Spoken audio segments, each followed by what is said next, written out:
Sinong may sabi na tapos na ako sa paghahanap ng mga bagay na kalituhan lang yung dulot sa mundo? Hindi pa, hoy. Fire exit, pero tao yung dumadaan. Di sana yung tinawag nyo dyan tao exit kasi wala namang apoy na naglalakad. Parang bobo to.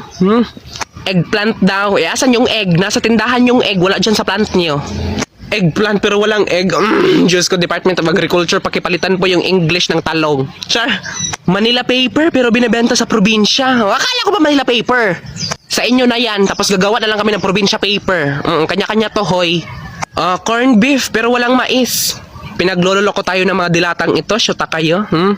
Ayusin nyo yung mga produkto nyo. Kung corn beef yung pangalan nyo, idilagyan nyo ng mais. Kahit popcorn na lang, gura na yon. Kaloka.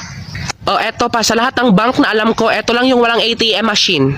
BDO, Land Bank, tsaka Metrobank may mga ATM machine. Ito wala. O lagyan nyo yung piggy bank nyo ng ATM machine para makasabay sa ibang bangko. Syuta kayo.